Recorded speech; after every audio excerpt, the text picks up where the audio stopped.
y'all, we are live right here on Memorial Day 2024. So much for us to be grateful for, y'all. When I think about Memorial Day, I think about, what can we do to leave a legacy? So we are here at Martin Luther King Jr. Memorial Baptist Church. Yes, and one of the things I love, show the flyer real quick. So one of the things we've done, since we have the pastor of Martin Luther King Jr. Memorial Baptist Church, Reverend Dr. Linda Smith here, we actually, we're highlighting the work you were doing with MLK over an extended period of time. We were talking about we celebrated the 60th anniversary of MLK's March on Washington, and the theme was not a commemoration, but a continuation. This is the continuation, y'all. This is us continuing the dream. This is us manifesting our dreams. And talk a little bit about how important it is for us to, first of all, be in this iconic church, be in this space where we get to show up and actually be the one to continue the dream. We are each the change we want to see. Talk about that. Okay, well, I think one of the things that Dr. King did was he encouraged us and empowered us to continue to manifest the dream. And the importance of continuing the dream is about continuing to address issues of inequities and injustice that impact, the people. And particularly, African Americans, but all people were impacted by poverty, by homelessness, by housing, by voting rights, by health inequities. And so what we have to do as a community and as a people, continue to give voice to those issues. But we can't do that if we're not connected together. We are a communal people, and together I think this work has been very powerful because it's calling us back together in unity. To first of all, to examine ourselves, to make sure that we're healthy, we're able to carry forth the heavy work. It's heavy work. It's not easy work, and so it requires us to be in tune with ourselves in order that we may continue to take healing into the community. So I think that's the power of Dr. Martin Luther King and his legacy, and that we are barriers of that, carrying that forth to continue the great work of fulfilling the dream. I love that. I love that so much. We have another individual here who's been critical to this work. Would you introduce yourself and tell us, why is it so important that we continue the dream, and why are we each empowered? Because we basically said we're empowered to do this work. This is not a mystery. This is about us making history. This is about us being clear that we truly are the change we want to see. Talk about empowerment and actually living out and continuing the dream. Well, greetings on this magnificent Monday. Yes. Where, if we think about the premise nationally that we're stopping our work to reflect on, it is what were people willing to give their lives for. And during this series, one of the things that I really carried forth into this week is what is the pain that we're choosing.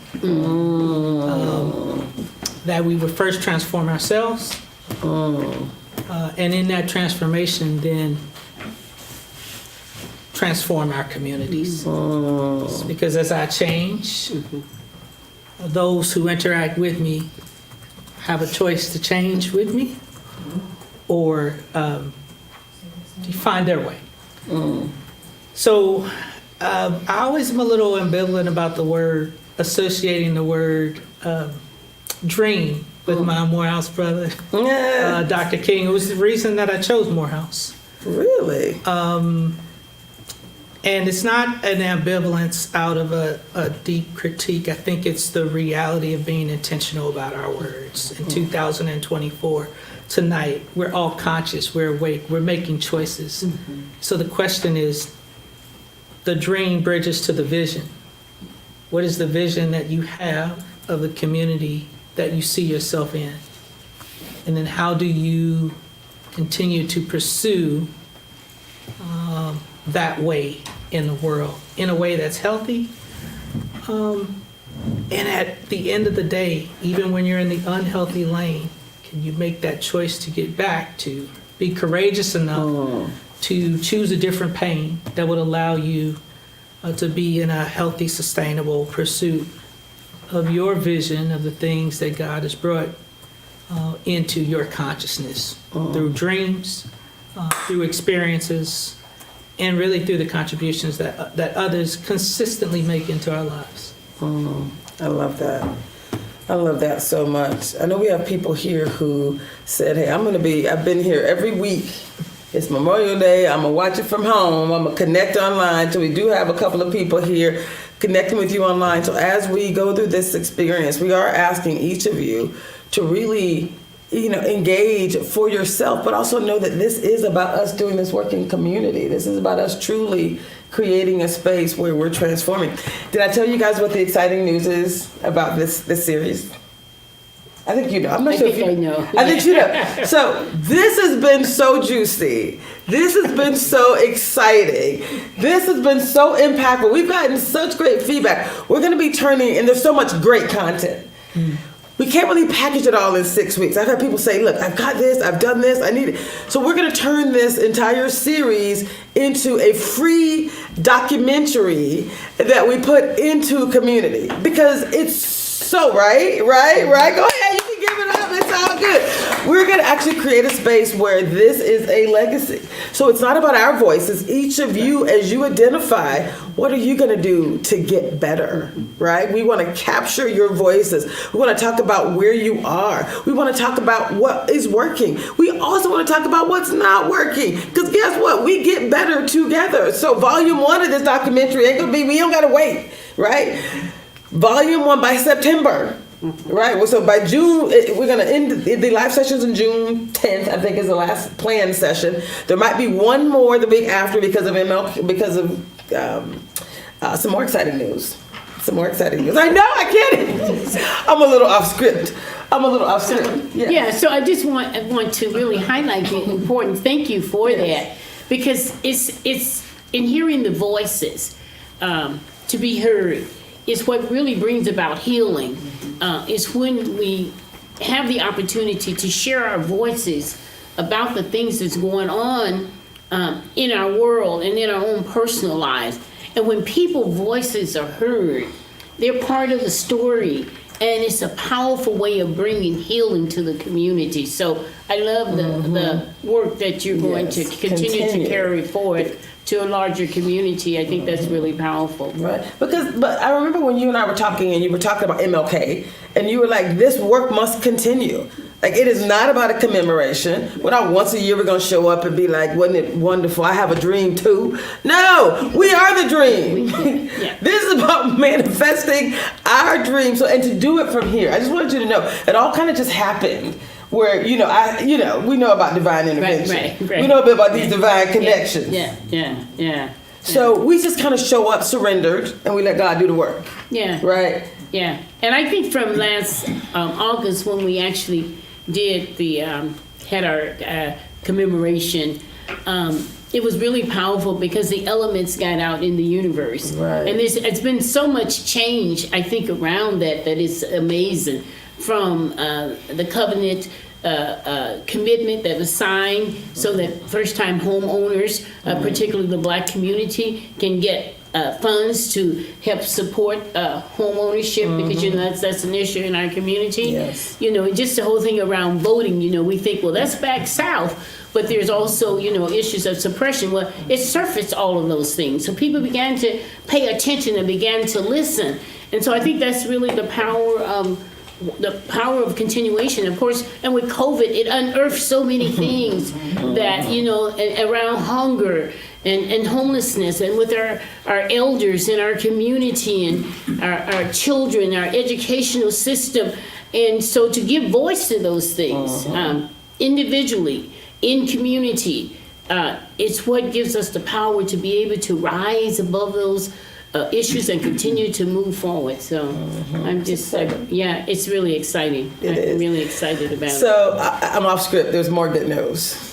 Are you ready? Yeah, we're ready. So in addition to creating a documentary, I was fortunate enough to contribute to 3 books that became international bestsellers. So that process I'm very comfortable with. So we're going to turn the documentary and the transcript of the documentary into a book. All right. and an audiobook.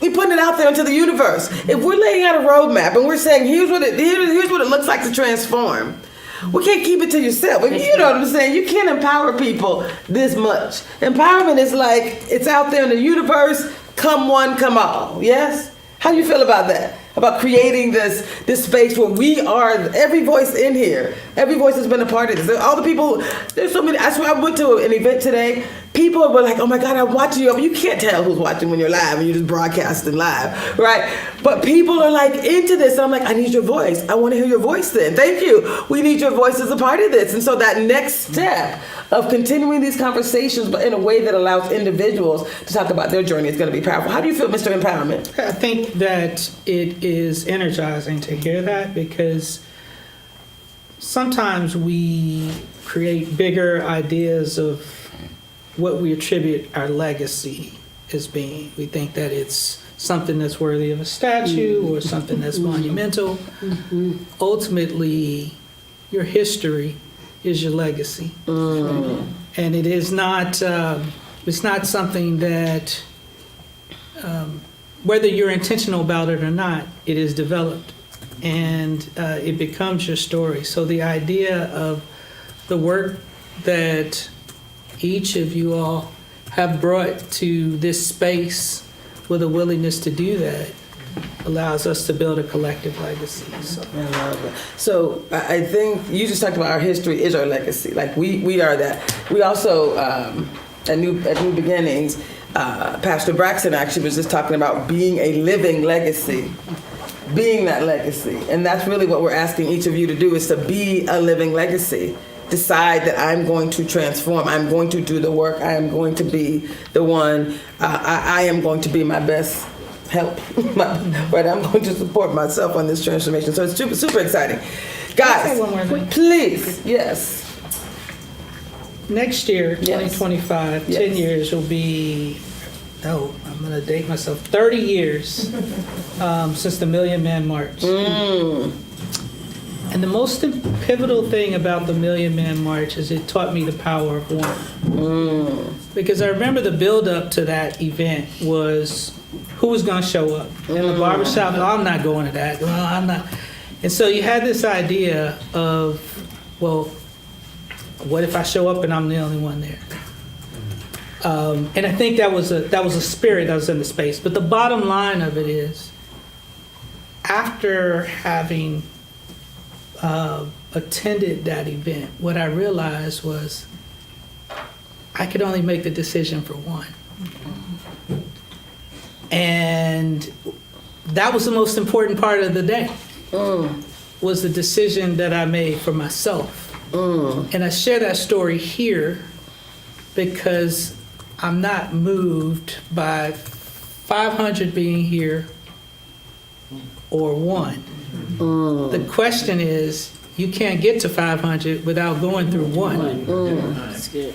And that really is the power of the work that I find myself committing to on Monday, is what is the decision that I'm going to make for one? And as I make that decision, it will take me to my community. Because those choices put me in the space of others who are making the same choice, coming sometimes from the same value premises and from the same need. And in that moment, then we are in community and we are moving together. We don't have to wait for the next one. We brought the one that matters to this work in the present. Now, who we have here is sufficient. It's sufficient for us to do the work of this moment. I just had to roll back, because you know how Pastor likes to say that Morehouse man just brought it, right? Beautiful. So powerful. I'm taking notes in the chat as well. So powerful. It's really our decisions that determine our destiny. We can only choose for ourselves. I think you were going to say. Yeah, and I just wanted to, he actually really captured what I was going to say. You used the word empowered. Right. It's interesting. I preached about empowered yesterday, empowered by the Spirit.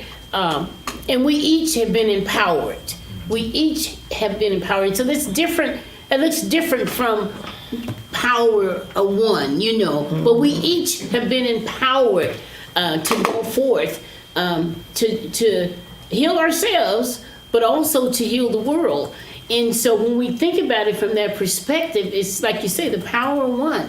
Each person that's in this room, each person that's on the Zoom, have made a conscious choice that I want to be changed, and I want the environment that I'm in to be changed. And so my legacy is touching those around me as I go forth in a good way.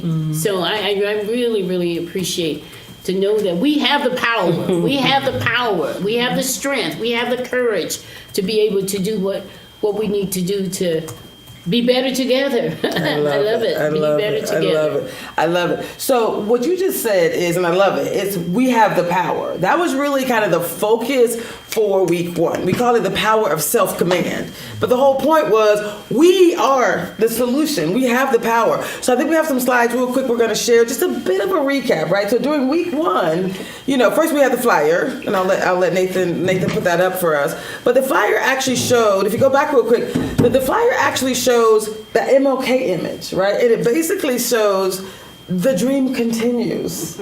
Manifesting our dreams. So this concept of saying manifest, by definition, when you hear that word, it is a process.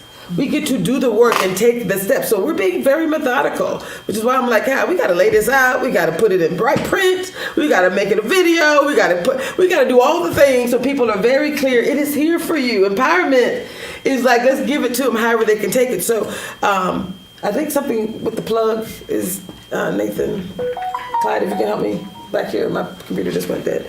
So I think maybe the plug fell out again. So, but this concept of empowerment, this concept of us being able to truly create the life of our dreams, we are there. We are empowered to do this work. So the flyer says manifesting our dreams. That's what we're doing. That's the process. That's the 6-week process. But it also talks about the fact that this is, again, a 6-week series. Okay. 6 weeks and beyond.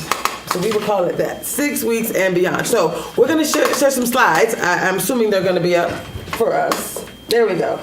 So we shared this previously, and this is again, life it's a journey. It's a process. So we talked about transformation. When you transform at a DNA level. So whatever you say you want to get better, this is about getting better, getting healthier, happier, wealthier, and wiser, right? Whatever you choose that you want to get better, we've asked you to identify a thing. Choose one area that you want to get better. And then be consistent. Let's let that be the thread that we go through. So this image I love so much because it is about saying when I transform, that caterpillar, when it becomes a butterfly, it is no longer. Yeah. It doesn't remember what it was like to scooch on a limb. It is free. So this is about really setting ourselves free, the freedom to be all that we can be, right? It's exciting. It is exciting.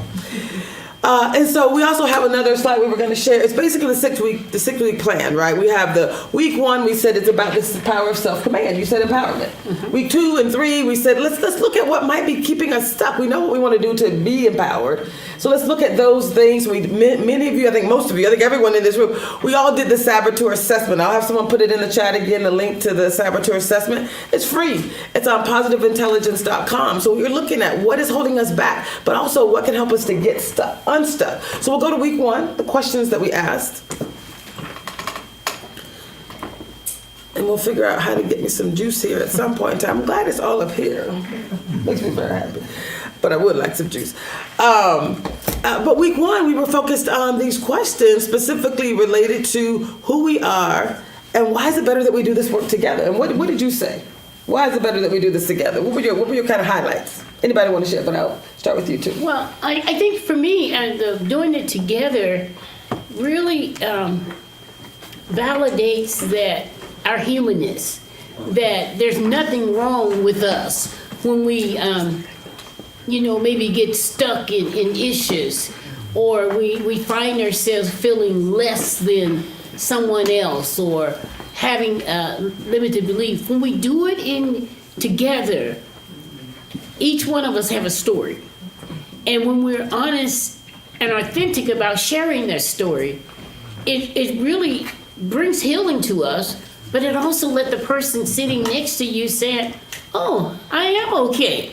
I'm not the only one that's going through some things, that's experiencing some things. So working together in community is really powerful. And then we affirm each other. We see the greatness in each other. It's like, I've been looking around the room over the course of these weeks. I just see some amazing people. It's just, there's something about the presence of people when you're in the midst that you see the greatness within them.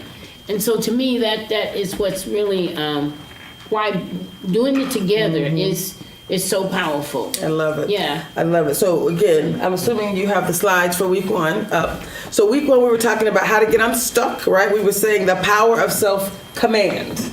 Self-command is one of those superpowers. It's one of the things that we talk about with positive intelligence. It's about choices, right? You get to choose. I think you were the one who said, hey, we all have it within us. We have what we need to thrive within us already. So getting unstuck, we talked about that. We talked about the goal, why people get unstuck, but really, how do you move out of getting unstuck? That was really, really powerful. And then we talked about the journey that we're going to be going on, this concept of actually pulling in forgiveness and beliefs, which is what we're going to focus on today. But this is all incremental, right? It's a process. So week 1 saying you have the power of self-command. Week 2, we focused on the concept of leveling up, right? Getting better. Getting healthier, happier, wealthier, and wiser. The concept of leveling up says it doesn't matter where you are.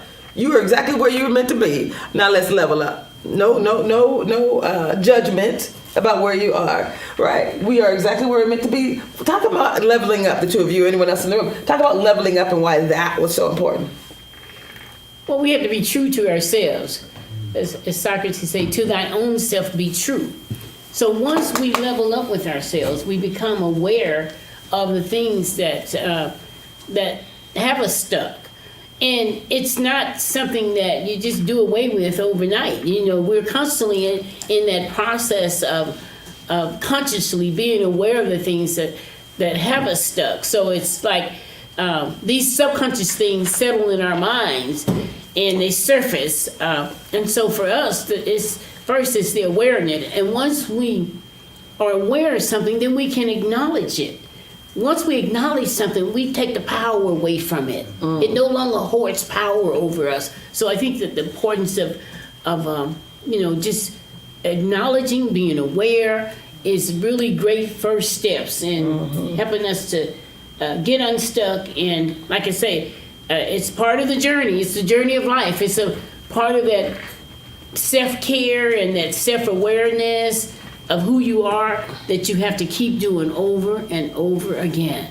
I love it. Week 2, again, leveling up. We did the saboteur assessment. We talked about wherever we are, let's do the work to get to the next level. Week 3, we were actually focusing on the levels of awareness. That was last week. That was so good. I got so much feedback on that one. I like the nods. I'm a Southern girl, so it feels like the amen corner in here. People are like, yep, right? So the levels of self-awareness, like being true to yourself, right? That looking in the mirror, being honest, that truth telling, but then also being really aware and being willing to see how other people experience us, right? How we are impacting other people, right? That's a deeper level of awareness. And then being so aware, level 3, that I see the things, I see myself, I see the impact of others, and I actually am going to choose differently. I'm so aware.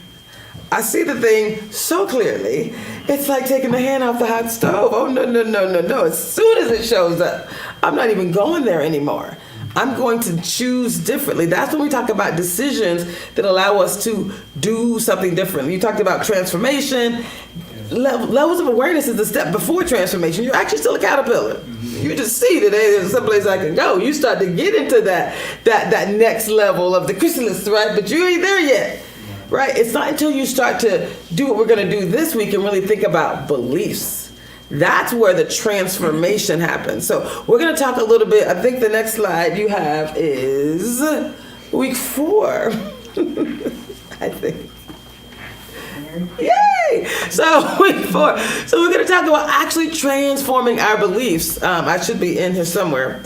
When we transform our beliefs, what happens is you start with, this is like a tree, and these are the roots. What's at the base of the roots are the beliefs. That's why they're so important. The tree, this is the stuff that's above ground, right? Our thoughts. right? So when you look at this thing, we call it the 5 primary drivers. This is about how we as human beings perform. So we think about neuroscience and the cognitive behavioral psychology. It's really about what we believe that dictates our thoughts. It's our thoughts that lead to our emotions or our feelings. It's actually our feelings that lead to our actions or our inactions. When you think about what you're doing or not doing, that's how we lead to the results. Like what actually is showing up in your life. What are you doing? Are you getting the results that you want? Are you able to get better? It's this right here. This is a little baby masterclass in beliefs, right? If you can understand this, then you'll understand why this next step is so important. This is actually work that you guys are going to be able to do a little bit here, but you got to take this one with you. You got to actually do some work. But I think being able to lay it out for people, it's not an area that we exercise a lot. I think you have one of the videos from Debrina, don't you? One of the things where she talks about the beliefs concept and the journey of this process. But what we're going to talk about is the next step. Again, if you can believe that all these things are true, that it is a circular process, you can change a thought. But you still haven't changed the belief, right? You can change the action, but when it gets intense and somebody triggers you, you go back to whatever you were doing before. The only way to change all of these permanently, to truly transform, is to change a belief. That means your thoughts, your feelings, your actions, and your results are going to be aligned. That's the beauty of doing this work around beliefs. How many people were ready to transform some beliefs, right? So what I love about this, when you did the saboteur assessment, any thoughts about transforming beliefs? Any thoughts about going deep? I'm actually digging? interested in hearing from some of our attendees. Anybody want to? beliefs. Yes. She said, "Why are you looking at me?" Stop. Does anyone want to share any thoughts? Yes, sir. Yes. Yes. Just yeah. Go ahead. For me, beliefs, it started, I realized that my beliefs had started when I was young. I was a child, and I was taught certain things, by my parents, by my grandparents, by the community around me. And so my beliefs stemmed from that portion of my life. And then it came a part where I had to be held accountable for those beliefs, because those beliefs brought a different transition of action. So my actions later on in life was based on a faulty belief system that I had, that I had acquired when I was young. I was in the streets a lot, and I looked up to, the elderly individuals in the community, people who I thought were my peers that was, leading me towards crime, a life of crime. And so with those beliefs, they never told me about the consequences of those actions. They showed the glamour part of robbery, drug dealing, cars, jewelry. That belief system was, if I was to act or emulate that type of lifestyle, the results was a nice car, nice clothing. And so that principle of beliefs led me to incarceration. And so while I was incarcerated, I had to transform this. I had to reevaluate my belief system. In other words, I had to basically say to those who had taught me those things, you were wrong.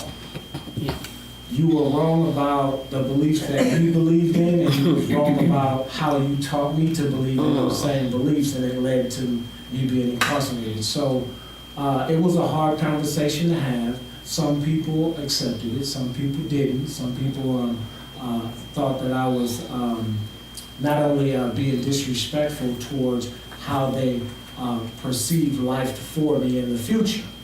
However, it was once I challenged that belief system with a new belief system of what is right as opposed to what is wrong, it allowed me to take control of my life. And my life, I had to take control of my life because I was the only one going through the prison process. Those who gave me those false belief systems were still in the free world. They weren't there. They didn't walk those. They wasn't in that room with me. That cell with me. Right. Those 25 years in prison. I didn't get the mail. Where there was money coming in, and we're gonna take care of your family, and so all those things allowed me to become my own man. And being my own man is what led me to where I am today. And so the beliefs that I have now is that can transformation happen? Yes, but it's also a choice. So I had to make that choice. Yep. Sometimes you're gonna hurt people's feelings. Sometimes people are gonna not want to associate with you. Sometimes people are going to curse you out because you're challenging a system that there should not be no resistance. It's just hear and obey, and you do what I say. Yeah. But now the belief system allows me to be a free man's life. The belief system now, people who believe in me that we're walking the same path of a different belief system, so now I have peace in my heart. So now I'm bringing that to the community. The difference of can we change? Yes. Should we? Yes. What is the outcome? Freedom. Not only just physically, but in your mind, in your spirit. So I wanted to share that as far as belief is concerned and transformation, and that's what has led to me. It's beautiful. That was beautiful. That was beautiful. So we looking at you zoomed in tight and just fully grateful that you have such a deeply transformational story. Yes. And you recognize that it is work. It is work. And it is a choice. It's a choice. We get to decide. That's right. We get to decide. He's smiling too, y'all. You see that? He's smiling. Grinning ear to ear. That was the first thing I noticed when I first met you. Just smiling ear to ear. Got a story to tell and couldn't wait to tell it. That's right. What's the name of your book again? You're just like me. You're just like me. Hello? And then you talk about the journey out of incarceration. Absolutely. Thank you.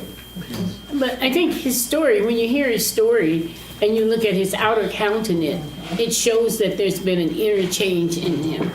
And so sometimes we carry the thoughts that's inside of us on the outside, and so the power of just being changed is that you didn't have to say any words, but just your outer countenance exemplify the smile and your face, and that's the power of I know we're going to be talking about belief, but I think the power of transformation is what we carry into the world.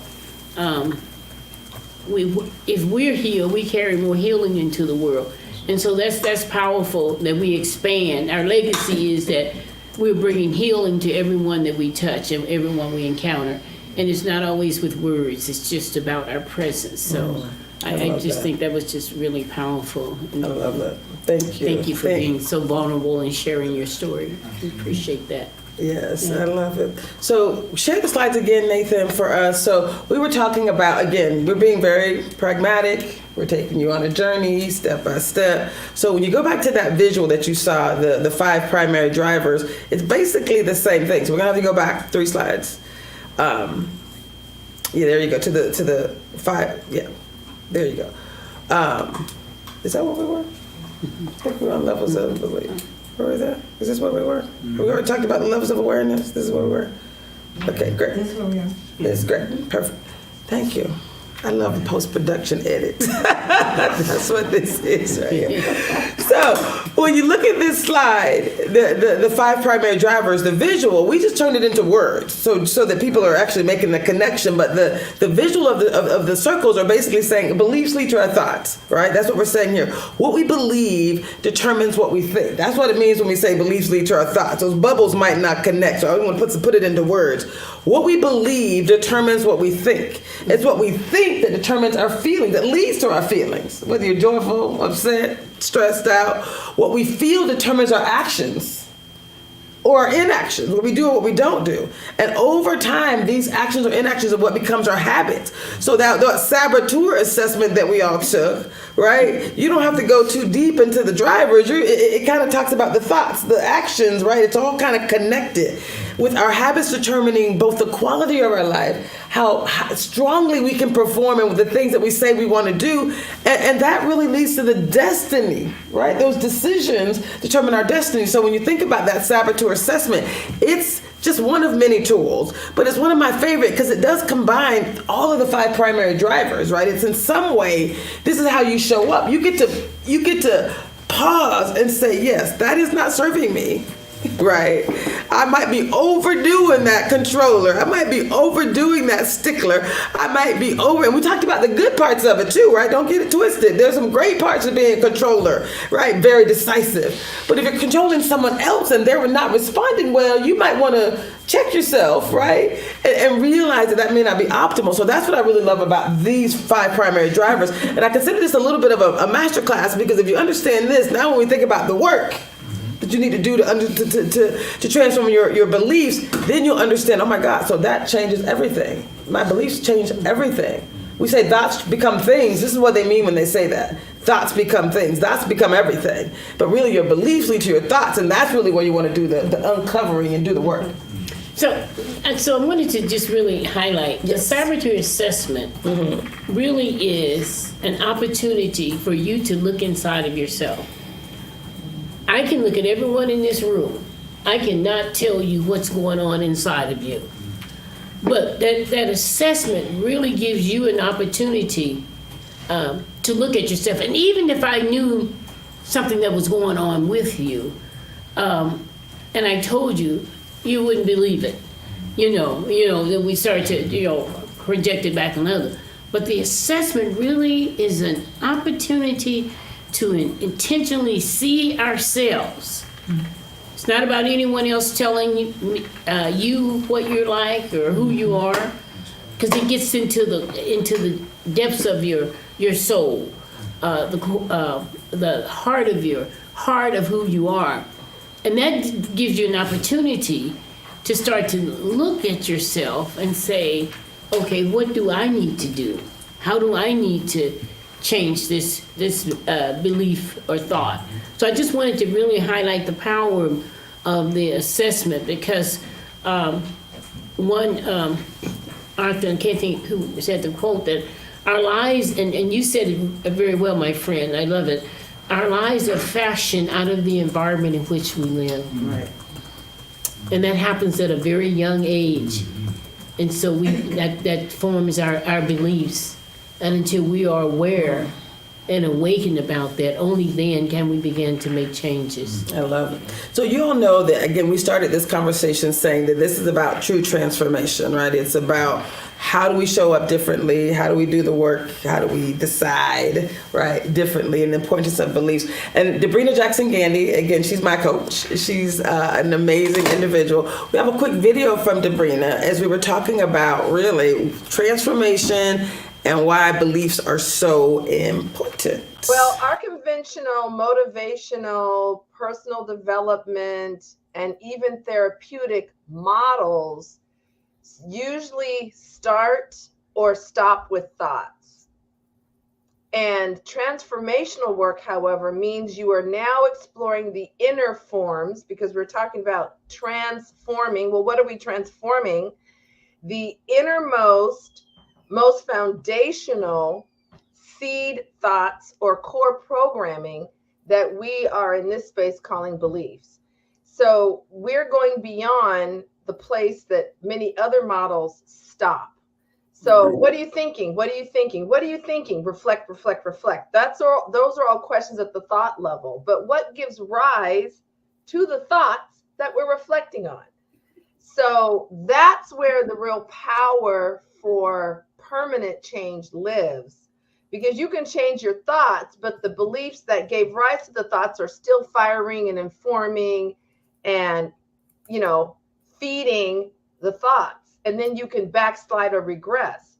But when you've done the clean out and the changing of the inner forms, then you become a new creature. Once the caterpillar becomes transformed into a butterfly, it cannot go back to caterpillar. So that is the power of transformation. It creates new creatures, new beings, the new man, the new woman. Yes. Lay aside the old. Scripture talks about be ye transformed. So yes, powerful and necessary and timely work. I love that so much. All the heads in the room are nodding. We love it. We get it. We get it. So now we're going to go a little bit deeper into belief. So we did talk about those 3 levels of awareness, and that was important, right? We talked about being aware of yourself. We talked about being aware of how you interact with others and how others experience you, and then really intercepting your saboteurs. Next, we're going to actually go deeper into going deep in understanding beliefs. I think that's number 4. You got that ready? So Really is that we have weak muscles in going deep. So then when it comes time to do it, it's like trying to lift an 80-pound weight, but your muscles have only been built up to 5 pounds. right. So you gotta work the muscle. And so going beyond thoughts to beliefs is like the 80-pound weight. And a lot of us have never lifted that and haven't prepared ourselves to lift that. But that's what needs lifting now. So we get to lean in. And so like you were laying it out, you said it's deeper work. So how do we begin to get close to even know where to dig to unearth our beliefs?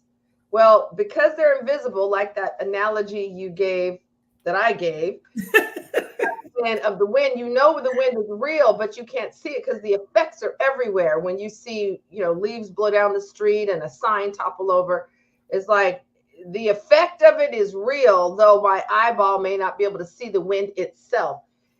Same thing with beliefs. So how do you start to move in closer on those? Start with a life area. We have many life areas, right? We have mental, physical, spiritual, relational, wellness, financial, the list goes on. So start with a life area that to you would really like to be more effective in, you would like to be better in. You feel you may have stalled out or hit a plateau, or you continue operating under a certain ceiling or level and you're ready to go beyond. Choose a life area. Then sit down, and I say sit down, which means stop all the activity, focus in on this, AKA sit down, and chronicle the patterns you notice in that life area. Just the patterns, not the good ones, not the bad ones, just the patterns. Like a video camera, just recording patterns. Write it down. What are the patterns? Why do the patterns matter? Because they're not just a one-time anomaly occurrence. A pattern means it's recurring, right? It's showing up more than once. Patterns become signposts to help point the way to those invisible beliefs. They're real. They're held within us. They're held within the mind because of the amount of energy around it and the patterning of our synapses and dendrites and the flow of energy in our minds that are called ideas and thoughts. So there's a lot of aggregating of energy around what we would call beliefs. So patterns will help us begin to see, what are the beliefs I'm holding? What are the beliefs I didn't even know got installed? And then it helps you get closer and closer to being able to put language on what those beliefs are. One of the ways to go deeper, after you look at those patterns, you start putting forth some ideas about what might be going on. Most people, they're putting forth thoughts. So one of the ways to go deeper and not just stay at thought recycling, but go to the core level, is you put the word because on the end of the thought statement. So let's say someone says, I want to release weight. Or let's say there's always more month than money, and it's been a long time, and they write down their patterns with money and say, take a look at the patterns. What might be, let's start with a belief. There's more than one. A belief you could be holding that create and generate these patterns for you with money. There's not enough. That's a thought. How do I know that's a thought and not a belief yet? because the word not or a version of not is in the language. That's an indicator that you're still at the thought level.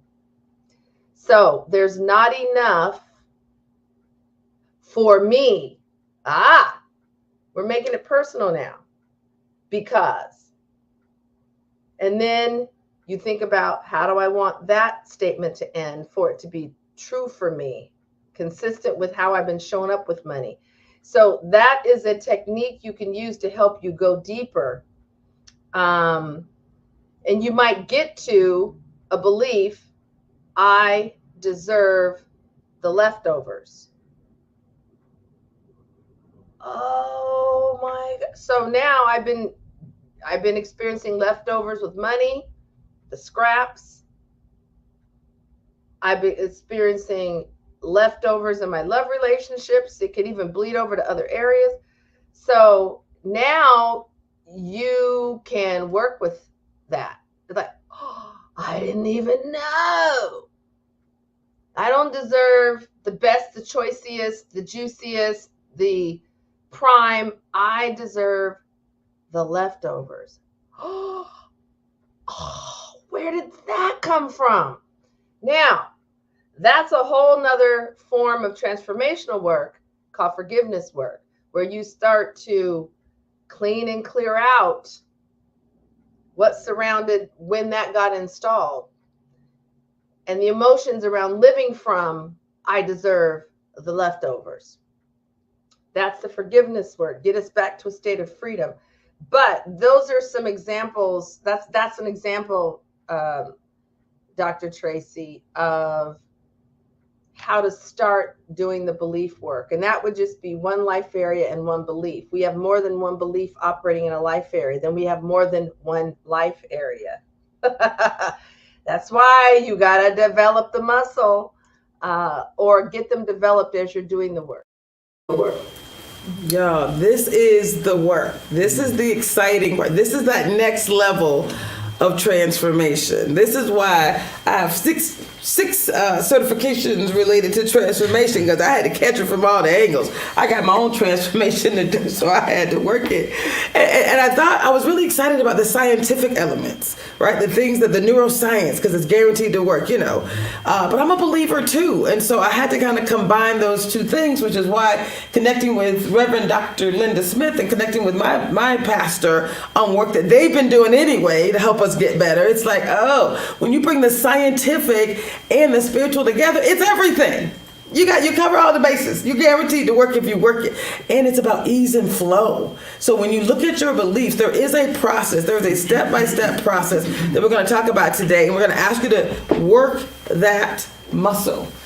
Because it's deep work, we just did a bunch of recall. We did a bunch of highlights. We kind of are pausing. We're going to ask Dr. Linda to actually help us to just pause and ground for a moment, because we're going to ask us to pause and think deeply. I know. So I'd like to invite everyone, wherever you may be, is to feel your feet on the floor.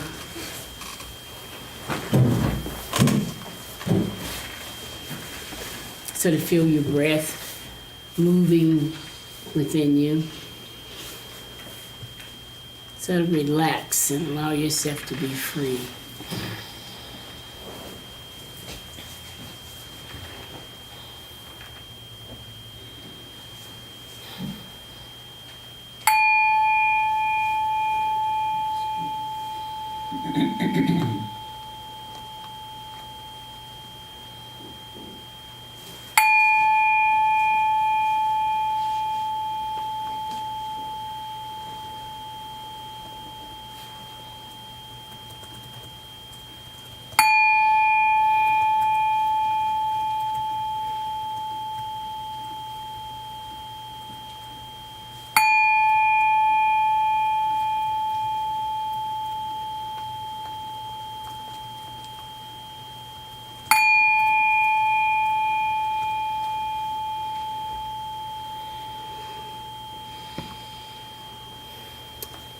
It's really important to pause throughout the day. to regather our thoughts, to reconnect to the universe, and just to feel the heartbeat and the breath in our bodies. Thank you. Thank you. Thank you. Thank each of you for taking the moment to truly prepare for that next level, for going deep. And so we said there is a process, there are steps. I love the analogy around beliefs. If it's like the wind, it's not clear. You know it's there because there are patterns that have shown up in your life. So we all talked last week and the week before that about one area where we want to get better.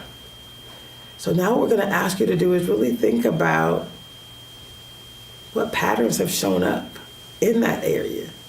It might be one of your saboteurs. It might be something, but just take a moment and just write down, bring to your immediate thoughts. What are some of the patterns that show up in that area? As you think about the patterns, that's so important. I'm going to ask you to write down 2 or 3 of them, right? Patterns.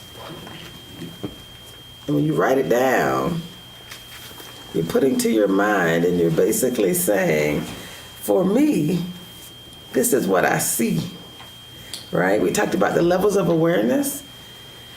You want to see, this is something I want to improve. This is an area where I want to get better. Here's one of the patterns that I see. And again, it's work. So step 1 is, what are the patterns? What do I see in me? What do I want to see that's different? So when you write down the patterns, to get to the belief, you then ask yourself, why is that? So that same statement, as you write down the patterns, then you want to end with one of those patterns and say, I do this. Whenever I want to go to the gym, I decide I want to clean my kitchen more than I want to go to the gym, right? Because, like, why? You want whatever that pattern is, whatever that thing is that is intercepting you, stopping you from doing what you know is best for you, that is aligned with the goals that you say you want, you got to add the word because. So that's how you turn a pattern. You begin to highlight a belief. I do this because. You might not be able to do it in this moment, but I'm just writing down the evidence. I think there's a slide that actually shows the steps of us transforming our beliefs. You're going to first identify the patterns. It's the behaviors that show up on a regular basis. And then you want to understand why those patterns, why those things continue to show up. Oftentimes, you already know, right? You can look at those saboteurs and be like, yep, I see it, and maybe you don't. So as you list each pattern, you're going to add the word because as a step 2, because you want to get deeper than just this is what's happening. We don't. The actions are important, but why are they happening? That's the belief. Then as you complete the statement, you're clarifying why it's occurring in your life. The next thing is, what is the result? When that happens, what happens? How are you feeling? And these slides will be available. Thank you for taking the picture. They ain't nowhere yet, but we're going to make them available. For me, it's hard to do the work if I don't have to see it and hear it again. We will make sure we email these slides. Pictures Take a so I can picture, go girl. back. Go ahead. And if you're watching it online, take a picture, print screen, all of that. But all this is going to be available. That's why we're saying we're turning this into a documentary. Because all the answers, we have them and so much deeper than what you're seeing in these little sessions here. We got so many individual interviews. We want to bring in your voices as well, the slides, the steps, all the work. Like, we're making this available for everyone for free because we have to, right? If you have a gift that God said, let's show the people the way, Harriet, set my people free. We got to set the people free. So we're going to identify the why, and then you're going to continue that statement to say, and the results are typically what? Like, often the saboteur is at play. You'll see that as well, right? The result is what? So that's kind of a deeper level of saying transforming beliefs. Step 1 is starting with the patterns. What's happening? Anybody brave enough? I brought someone up here. You can take that slide down. Thank you. I was going to say, is anybody brave enough? If you're online and you're brave enough and you want to share as well, put it in the chat. We got some people monitoring the chat. Yes? Yes. So if you're brave enough and you want to share, we can actually bring you in. He has a link and he can bring you in visually as well. But I brought someone up who was willing to start to explore some of the patterns that might be showing up and some of the things that you're going to get better at. There were two. Which one do you want to talk about first? Well, I remember talking about one belief that I know I have. Yes, please. That I actually adopted this working in corporate America. And the belief is that 50% of what people say is true. And the way that this shows up is, the more a person talks, the more content, I believe, like some of that is probably true and some of it probably isn't, just because inherently we like to embellish the truth. We like to feel grand. We like to feel important. It's just human nature, right? So the more a person talks, the less of what they say I believe. And the less a person talks, the more apt I'm to believe what they say. And this has helped me in many ways because when it comes to concepts and ideas and projections and things like that, where a lot of people will they'll get really excited about it and they're, this is going to be great. I'm the one in the room that says, okay, this sounds really good, but let's walk down this path a little ways and let's see what all the potential roadblocks might be. Let's talk about the risks. Let's talk about so I'm more reserved and more analytical. And it has actually worked for me because it has set me apart and put me in positions in corporate where part of my job was to work with people and the other half was to work with data. So there's some benefits, and jobs and data pay more. So it served me well in a lot of places. But then there are other times where people are like, you don't get excited about anything. And my mom used to say when I was a kid, I was just this way. Like, I didn't get excited about anything. Nothing got me, really excited, but nothing ever got me really down either. So I've just kind of been like this even keel person. And so one of your saboteurs is? One of my saboteurs is hypervigilance. It is hypervigilance. Yes, hypervigilance. So this particular hyper-rational. That's right. I think you have hypervigilant too, but this particular one this one is hyper-rational because the gifts. Remember we talked about the gifts of each of these saboteurs show up in certain ways, and then when they're overused, then people are like, you come across robotic. Like, where's the feelings? Are you with me? Are you connecting? Right. So hyper-rational has this cute little image of a human being with a robot, twist turning it on. Yeah, so I think people communicate that. I'm sorry, I didn't mean to interrupt. No. People communicate that is we want to see more of the real you. Like, we want to see the personal. Cassandra, you're just always working, you're always very professional, but we don't feel like we get to see the real you. I just say, you see what you get. That's all I can give you right now, So that's how that has transpired or played out in my professional life. But as I was sitting over there thinking, I've also had actually a life impacting, like personal life impacting experience when I first got married. So I was raised in a single parent home by my mom. And my mom taught us all through childhood, do it yourself. You can't depend on anybody. You cannot depend on anybody. You just have to do it yourself. And I was raised to think that way. So when I got married, that was my thought process, just do it yourself, get it done, and my husband was like, hey, you tell me what's going on. I want to help, But it was already done. And this was just the way things were. And so it took my mom to say, Sandy? Baby? Did she say baby? Why are you so hard on your husband? I mean, what do you mean, why am I so hard? What do you mean? I don't understand. Well, he wants to help you, but you're not giving him an opportunity to help you. And I looked at her and said, well, you the one told me to do it yourself. So, what do you want me to do? She says, well, you have somebody I didn't have. Your dad was not there and did not want to help me. So I had to do that, and I had to teach you to do it so that you could. But you have a husband who wants to help you. So let him help you. When she said that to me, my whole world flipped upside down. It was a whole paradigm shift, because now I'm asking myself, okay, wait, before you do anything, talk to your husband. Ask him what he thinks. Ask him would he like to be involved. You know, so it really changed my whole approach to being in this lifelong relationship. And I've been married 33 years now. So it really helped us. It helped me open up to receiving help. It opened me up to hearing opinions that aren't mine and accepting and embracing those opinions. It has also helped me realize that I'm not always going to have agreement. And where I don't have agreement, leave it alone. Because in God's time, it'll work itself out. Yes?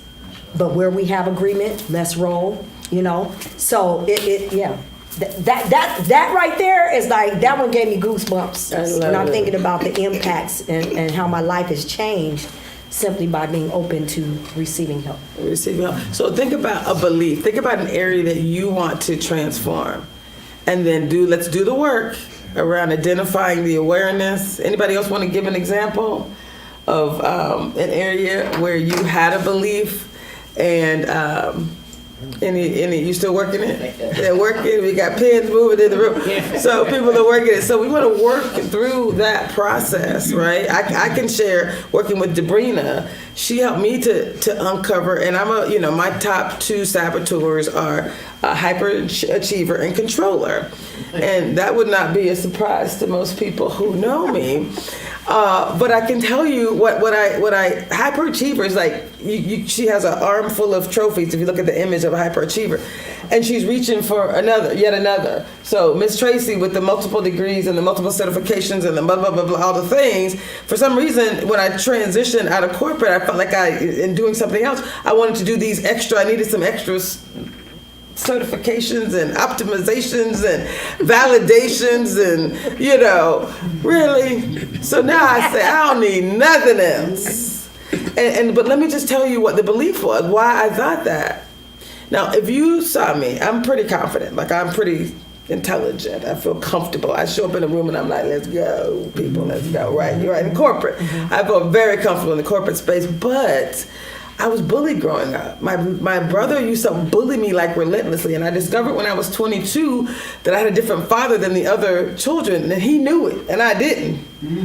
And so when he used to say things like, "We found you," hanging from the toilet seat, like he was rough, brutal. I'm dark skinned. I'm feeling really good about. God loved me, but I got brutal. I mean, every day but I would say he loves me. Like I would, like he in front of his friends, he loves me. Like I'd laugh about it, and so I would act like I wasn't being harmed. But the truth is, some of it actually seeped in there. So I actually believed that I used this language and Debrina helped me, but I believed in some way I was defective because I was different. And I used to say I believed I was different. I was taller, I was darker, I was smarter. Like I never had to study. I got straight A's all the time. But that different means I was still different. And so I thought he made me feel defective. So even though I was smart and even though I was this and even though I was that, I felt in my core there was something left over, so I had to love upon little Tracy. That's a cute little girl, by the way. Her little 5-year-old, I'm gonna bring a picture of her. 5-year-old pigtail Tracy. I talked to her. As I was doing this belief work, tears were flowing. I remembered how I felt then. And so when you think about it, if there's some things that you got to keep doing, right? You got to overdo, and I used to celebrate. I'm overboard and extra. I'm overboard and extra because you ain't gonna be able to tell me I didn't do good because I did exceptional, right? And so it's like, yeah. But the belief you have to go deep. So it's the because. I overdo things. So as I was working with Debrina on my own transformation, I overdo. I was a hyperachiever. I was a controller, all the things. And why? The question you have to ask yourself is why? Well, because I was different. Why? And because I was and then so it was those other layers. It's called the 5 whys, right? So going deeper and asking yourself, well, what's the real why? And the deeper you go and you're willing to go, you can have a baby belief or you can have the grandmama deep belief, right? The one that's like the father of all the other beliefs. Because they spout out from that too. Am I lovable? Yeah. I'm very loving. Yes. I'm very loving. I'm overly loving. And I trust people. I'm going to trust you till even after you done showed me some things that may not be aligned. I'm still going to trust you because I believe God has got my back. I believe everything's going to work out for my good. So I'm the opposite. I believe what everybody says because why not? Why not? Yes. Yeah. Yes.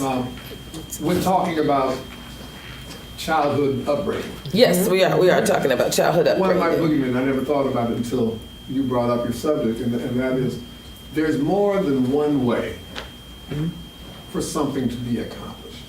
Yes. I grew up in a household where this is how you do this. This is how you sweep the floor. This is the court. Hey, we're talking doing time. This is the way you do this. Until I, with my architectural firm, I had the project to turn around and do the underground mapping for the SeaTac third runway. And I put my staff to work on it. I gave them all individual sections to work on. But I had one employee that sat in the back room and just stared at his computer. And I'm looking at my timeline and we're running out of time and I'm getting all angst. All my other people are working and they're working and working. And this guy just sitting down and like driving me crazy. And I'm also, I finally had to leave it alone. Turns out his section turned out to be better than everybody else's. His process for getting organized was different than mine. Same thing I could say with my wife. And that is, she was very much lady-oriented, emotional in terms of how she got from point A to point B. I'm playing Spock. I'm doing the analytical science. But I found out over 51 years that we were both going to the same place. It got to the point where my son's friends wouldn't come and talk to us anymore because they go talk to my son and say, he already said it. So just being able to appreciate the fact that there's more than one way to get something done and sit back long enough to see it, as opposed to being so caught up into the way you do things that you got the angst. So that's one little boogeyman to unload. Thank you for that. I love it. I love it. You had a deep lean there for a minute. Oh, so I've been processing the idea of letting go. I heard a sermon yesterday that talked about being both and. And so that really speaks to this transformational journey. So when I think about letting go, and I have to write things down to come back to the exercise of practice. Because my first attempt is often the clumsy tripping out the door, but then coming back to it is how I get better. So just kind of work with me here. But the patterns of letting go means that I find myself in a state of holding on. I was thinking about, I had a conversation with my mother earlier today, and I had gone back years ending in 4 as milestones in my life, and I couldn't put 1974 right. I couldn't figure out what was happening in 1974. And so when we speak about that, the child that lives within us that we have to transform, that 5-year-old was in a home where his mother was getting her master's degree. 10 years she had graduated from college, and my parents were married. And a centering theme in my life is to keep the union together. To keep the union together. I wasn't successful in that. And yet my parents are like brother and sister today. What they agreed upon is how I would come into the world and how I would navigate the world. But for me, I saw myself as a constant diplomat. Every holiday, how much time at this house, etc. So think about the patterns of that. Holding on is this idea that I will be here every Monday. the things that have my name next to them, that duty says that I'm here. But the psychosis of that is that I have to set time into being courageous enough to let go that I would find myself, and that I would be able to speak to what the 6 or 7-year-old version of myself needs to be healed from. And even now, when I think about myself, I'm just, no surprise, 56. When I think about where I'm at in life, this idea that I have to practice, it's hard to even say it. Of letting go in a way that allows me to be clear. Because in some ways, the duty and really the blessing of coming here this evening is that I'm taking something that helps me in the process. But if I'm brutally honest, I came here this evening to get away from something bigger. Wow. Right? And we talked earlier, I remember Pastor Braxton sitting here and said, be careful about where you lift your mask. But I find myself in your camp that wherever this goes in the world, that this broadcasts, God is already there. The same God that protects me, I believe. And so I'll be courageous enough to say that the thing that brought me to this evening was the avoider. These are all the things I can't reconcile because I've let go of something that in many ways defines who I am, my income, who I am, who I think I am in community. But at the end of the day, right, what really needs to be healed is this is not the work of my life. And I must practice letting go. And if I can practice letting go, then I think that brings me to a spot where I have my hands open and my heart says, in my belief, God is what we believe in when ain't nobody else around. That's, to me, my definition of God. Like when we go back to our individual spaces, we take our God with us, and that God is what we believe when it's just me by myself. So that thing that I was moving from to come here, because I can sit here, I can be dutiful to the commitment that we made around what this work would be. But because God was here, there's this idea that no, the work is letting go. That's the transformative work. That I have to step to. And if I step to that, then my idea is that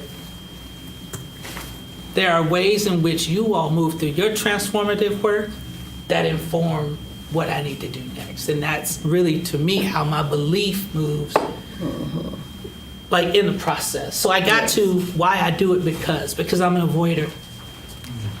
And I'll finish up with this last 15 seconds. After church, I went to grab something to eat. And we were sitting and we get over my favorite vehicle. I want to learn how to fly. And I love sailboats. I don't like motorboats. I love sailboats because they're powered by the wind. Right? They are the vehicle of the avoider. So I can taste the wind and I can move. If the wind is blowing in my face, then I can tack and get north. If the wind is coming from my back, then I can run and get north. But I don't have to confront things in the sailboat. That motorboat, say, I don't care which way the wind is coming. Got it. I got the power, and you can get in my way if you want. That's not me. Right? But that allows me, I think, in many ways, to take the longer way around things. When sometimes it's just no, and I need to let that go so that I can move to what is there for me. That is so beautiful. How many of you guys, that resonates with you? Yes, ma'am. Did you want to share something? Well, it's an observation. Yes, we love observations here. We love Everyone observations. that has said anything about getting to this point Yes. went back to childhood. And I've been dealing with friends and folks and myself, and it seems like to transform at this age and this time, you have to deal with that childhood. And I would like to see some of that in the beginning, because it comes out if you're true to yourself, what's going on. But if you think about it, everybody talked about this, how they had to transform and work wherever they are now. And of course, God is in the piece, because we're here in our church and doing the work here. So that's understandable. But somehow we need to deal with that childhood piece. Yes, and when we get too deep into all of this. And what I love about the saboteur assessment, that's why I said I was just, again, there's a lot of tools out there, but when I ask someone to do the saboteur assessment, each of those saboteurs have talks about the characteristics, but at the very bottom, I say start at the bottom and then work up, because at the bottom it says this is the origin. Typically, as a child, and you read through it, it actually tells you where it comes from. So each of them, like if you look at hyperachiever, if you look at all of them, right? Because our brains, the whole neuroscience of our brain is designed to help you take the easiest route. So if you had a chaotic childhood, you're going to be trying to bring order. You might become someone who's less emotional, right? There may be some things where I don't need to do all of that. I'm just gonna, right? So if you're so that they all have. So if you go back and look at your saboteur assessment, again, there's 5 sections. The bottom section says, what's the origin? I think it's the one you read first, right? I read from the bottom and then you go back up. Oh, yeah. 75 to 90% of people are like, oh my God, that is so accurate. And it's just, you decide what works for you. So when you read your saboteur assessment, cross out what doesn't apply to you. But if it does, then you get to see that. And really what's most important is that those 3 levels of awareness. I see me. I see how that particular thing might impact me with someone else. Because if you're with a hyperachiever, a controller, and you're an avoider, they like, come on, stop playing, right? So if you think about, I love this with couples. I love coaching with couples, especially on something as simple as the saboteur assessment, because then you just see each other clearer. It's just so much more fun. And now you're able to, you never use someone's saboteur against them, which is why when I do team things, I try not to give the team results in advance, because then you're like, yeah, I knew that, Right. No. This is about you and your experience. That's really what you need to focus on, is you and your experience. However, how you connect with other people is important. What has happened in your childhood is important, and it's all in there. Like, it's one page. It's really a tight opportunity for you to do 3 things. See yourself through the saboteur assessment. When you see it, are you going to be open to saying, I'm going to take my hand off the stove? Like, I'm not going to go down the path that I would have normally. I'm going to choose to do something differently. That's the intercept the saboteur phase that we were talking about over the last 2 weeks. See yourself clearly, see how you interact with others, and choose differently. Now, the way you choose differently is not just I'm going to think differently. You can power through. But you really do a change in your belief. You transform your beliefs. That's how you do differently. That's how you think differently and believe differently. So I got to tell myself, I am a beautiful child of God. Somebody used to tell me when I was little that I had some issues, that I was flawed, that I was all the things, and I didn't believe that I believed. I didn't really, no one could have told me that. I'm a pretty confident being, right? You couldn't have told me that, but it was in there. I had to do some deep digging and say, you know what, it had to be in there. Because I also didn't allow myself to make choices that were related to my maximum well-being sometimes. I even struggled as an entrepreneur, giving everything away. I'm doing this as $1,000 per person for training. And in my mind, it was better to give it all away, right? And that was because God said, give it all away. when God speaks, let me just be clear. You talk about letting go. Woo! There is some peace and power in the surrender. So she talked about the power of the pause, but the surrendering, knowing that the science says when I choose to believe the positive, if I choose to focus on the positive, I can actually bring that to fruition. So manifesting our dreams says I focus on the good. I believe, as a part of the saboteur, this positive intelligence, we call it the sage perspective, and it is that every situation can be turned into a gift and an opportunity. Every situation can be turned into a gift and opportunity. I sit here before you, I'm gonna be fully honest. I sit here before you, my happiest, most joyful state of being. And according to what might be traditional terms, one might identify me as without a permanent address. I'm not quite homeless, but I'm just saying, as a matter of fact, the good thing that happened with that, I'm actually living in a mansion right now, right? I'm house sitting in a mansion, but it ain't because I had everything I needed to move. My house was sold. The house that I lived in Bellevue was sold to a house that was built in 1959, sold to some developers. I had to get out. There was all kind of things that I was not paying, so I was paying below market and all the things. And as an entrepreneur, if you don't have proof of like what your next contracts are, people are like, I'm gonna go with the people who work at Microsoft who get a check from somebody. You're special. So there's a whole, right? I'm just being honest. So I showed up with peace and joy, like God has got me. Like, could not be more happy. Because it's not how you show up when things are great. It's how you show up when it look like it's some shenanigans and you trust the universe. You let go. I'm like, look, his eye is on the sparrow, so I know he's watching me. Birds are not falling from the sky for a lack of food. If his eye is on the sparrow, of course he's watching you. He loves you. I've never had a question about whether he loves me. What was it that what was the foundational work, the pivot? Yes.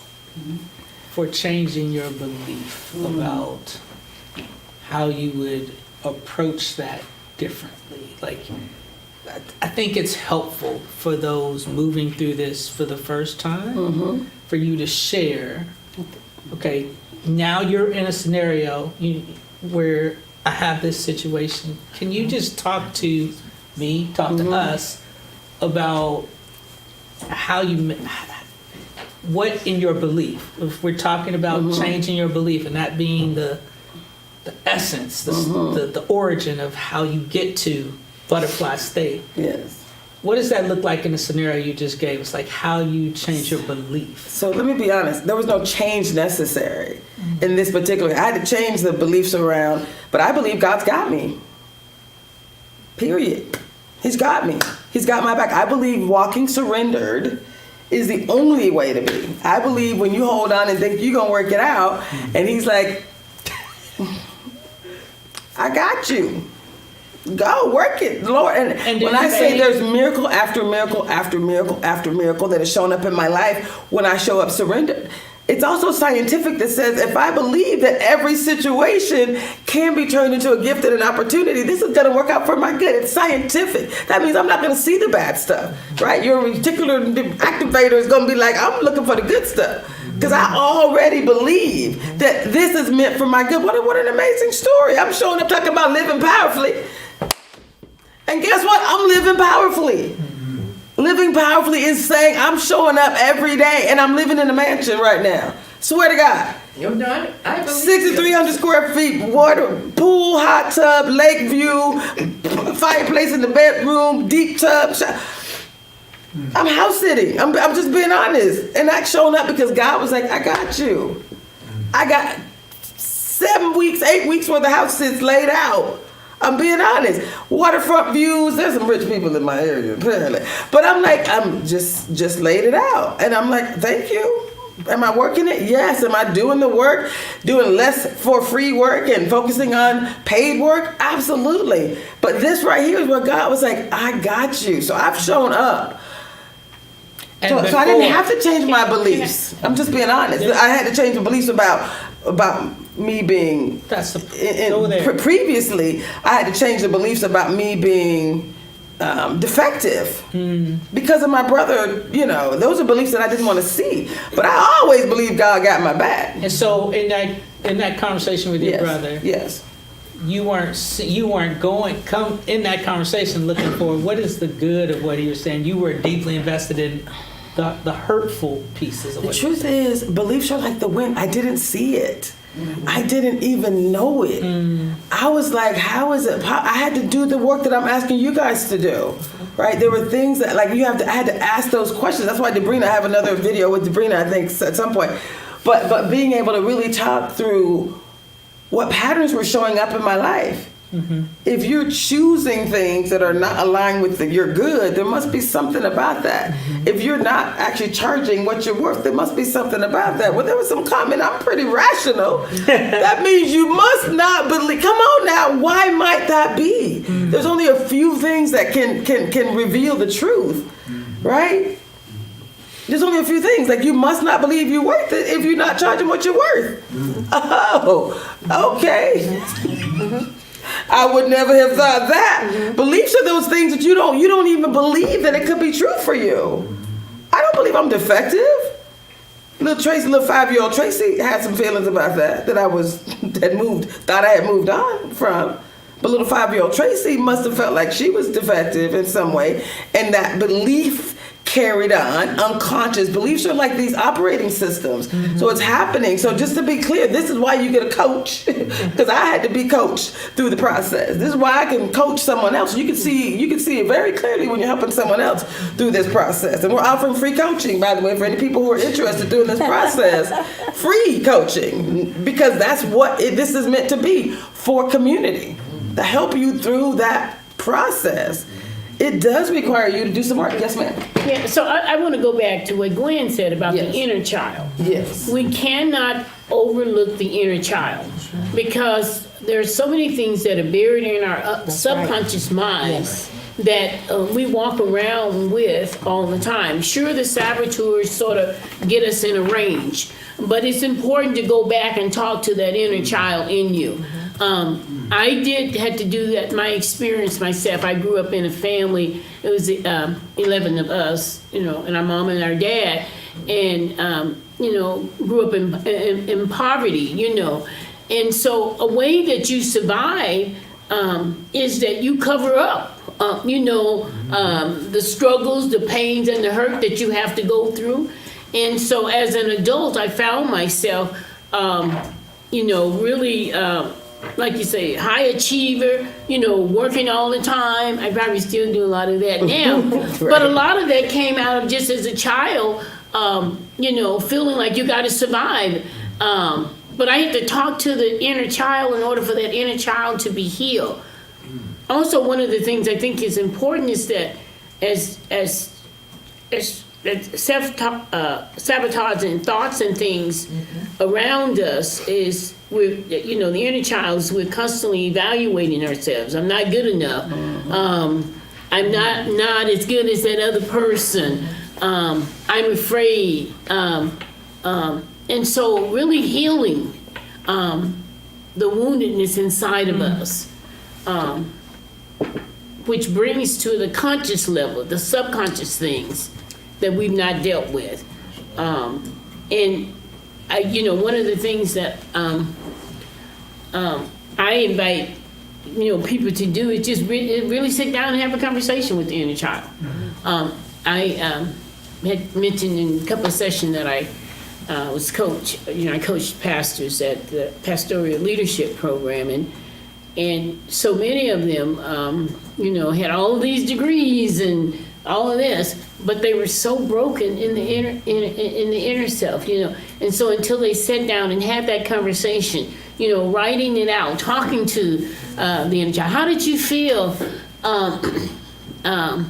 about life growing up? How did you feel that you were told you had to eat all of your food on your plate because there was not enough food for another meal? So the idea, so you grow up with those those kind of things.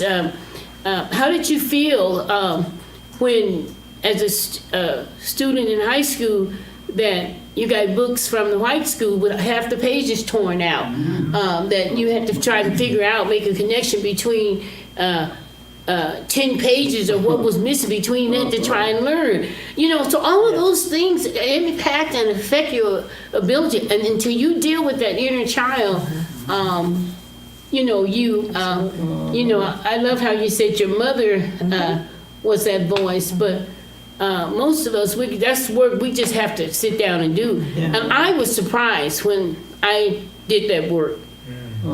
It's like, I mean, I just literally sat and just started crying. I mean, because it was like I lived the whole life not being my authentic self because I had to wear so many different masks. Yes, you talked about those masks, and but it was about survival. You know, it was about survival. So I do encourage people to really take the time to, you know, deal with the inner child. I mean, I still have things. I still hurt because my mom and my dad, who worked so hard for us in those fields, didn't really get to live their life the way that they should have lived, you know. And that still is pain to me. I mean, I talk to that often. And, you know, and so to me, that's why I say healing is a journey. It's a lifelong journey. But I so agree that if we don't deal with that, we will never become our authentic self, the person that God has created us to be. So I love that. I love that so much. Now, we do have, at the next phase of this journey will be forgiveness work. Yeah. And doing this work right now, though, on your beliefs is so powerful. And I love that you talked about love. I think there's a kind of a theme around love. We actually just had a conversation today at Black Wall Street, which was down in Seattle for Memorial Day. And one of the conversations was with Miss Patricia Valentine. She had something to say about self-love. Yeah, I'm here with the Queen. Hello, Miss Patricia Valentine. That's right, Patricia Valentine. There are so many things we could talk about, but today, you know, we're doing this series called Getting Better Together, Getting Healthier, Happier, Wealthier, and Wiser. And I said, today we're talking about beliefs. And you said one of the things that you love to talk about and focus on is, what is the topic? Self-love. Self-love. Oftentimes when people finally get deep enough about their whys, the patterns that show up in their life, why they do or don't do things that they know they should do, it's because that self-love isn't deep enough. Talk about why that's important and what people can do to truly focus on self-love. Well, see, we think that and we believe that we love ourselves when we look good and we buy things and we get manicures and we take baths, which is a part of self-love or self-care. But self-love is knowing who you are, living your life from within, and from within means in a way that you can shine and smile and love yourself to a point that you don't have to believe anything else except that you're here for a purpose, and that is a divine purpose. And you are divine. When we think we're human, sometimes that takes us down. But being divine within ourselves and knowing what love is me. Love is you. And we were born in love. And we were born as our creator. And we are the creator. So we have to see ourselves better than negativity, or I'm bad, or I did something wrong, or I feel guilty. All those things can be set aside, and we really, really know how to love. Just allow yourself. Just tell yourself in the mirror, I love you, and I love you for sure. Yeah. I got no words. I just need a hug. I feel love. Oh my goodness. So much more we're going to talk about. Y'all, we're coming back. This is Getting Better Together, Getting Healthier, Happier, Wealthier, and Wiser. It really is about, it's a self journey. It's a self journey. And it's a community journey. Yeah, once you know yourself, then you can just be in the community. For real. For real, y'all. Be yourself. We'll be back. More to come. All right. Oh my goodness. I did. feeling like I completely missed out. Like, Oh my goodness. Hey, this was going on. I swear to God. We have when I say it's a documentary, I did video after video after video after video in the community. And these are people that are just so powerful, that are already, like, we have the answers. And we are the answer. We are the answer. One of the videos we had, I think it was, I think we got a few minutes. You want to play this other video real quick? Anybody want to respond to Miss Patricia self-love? No, you Enough. She dropped the mic. Well, She dropped the mic. you gotta believe in yourself. You know, you gotta love yourself, and yeah, I love it. Okay, we're gonna show one video from Miss what's her name? Sean Simmons, thank you very much. Sean Simmons goes to your church. Yes. And I know her through Girl Trek. So when I first saw her, I was like, Sean, we're doing a series around calling Getting Better Together, and it's getting healthier, happier, wealthier, and wiser. And she is part of Girl Trek, so she walks on a regular basis. I was like, let's talk about getting healthy. But she also is a coach, and she actually does great work around mindset, which is the work that I love to do as well. So we're going to talk about, we just have a quick little video with her. This is so exciting, right? This, being outside. Must. Every day, get outside. Enjoy nature. Enjoy nature. I love it. So we're here at Black Wall Street. Yes, absolutely fantastic. And what I love about that is the opportunity to amplify the work we've been doing. We call this Getting Better Together, the Getting Better Together Empowerment and Healing Series. So this is getting better together economically. Absolutely. From a community perspective. There's healers out here putting hands to body and doing the manipulations. It's so beautiful. So it's all the things. Getting healthier, happier, wealthier, wiser. It's all the things. So tell me who you are, first of all. Yes. And then tell us why this whole concept of getting better together is so important. Tracy, it's so good to be out here. My name is Sean N. Simmons, and self-care and wellness fitness has always been my lifestyle. God has given us one vessel to take care of, and we must at all times make the choices to take care of it. So sitting out here in this beautiful day today, every day I get out and walk, and I'm a part of an organization called Girl Trek, which empowers in particular Black women to get outside 30 minutes every day for radical self-care and healing.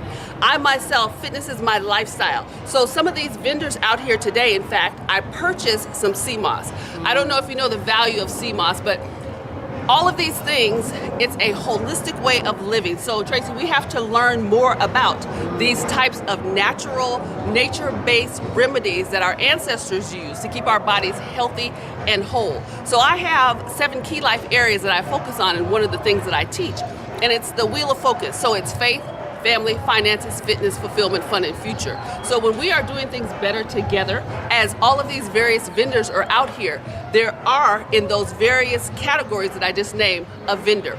So we need to continue to understand a holistic way of living and take care of these vessels that we have to the best of our ability. It's about making choices, and it's about choosing you, your life, your wellness, and your health.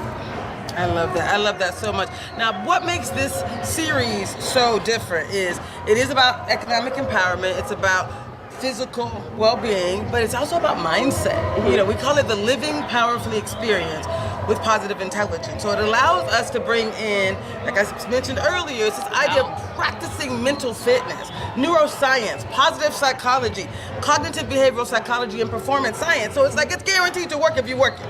So we're bringing in this transformational coaching as well that talks about not just your thoughts, not just your actions, but your beliefs. So we're going deep into the concept of beliefs, because you know about the 5 primary drivers, right? Our beliefs lead to our thoughts lead to our feelings, it's our feelings that lead to our actions or inactions, and it's those actions that lead to the results. So really, when you think about getting better together, it's about, you gotta go deep, you gotta go to the roots, and then all these other things will root it up. So what are your thoughts about beliefs, and what advice would you share with people about the importance and the how? We're going to talk about the how, but anything you want to share about beliefs? So beliefs are critical, and many times we don't even know where we receive the beliefs that we have. So you must make sure that you are examining, why do you believe what you believe?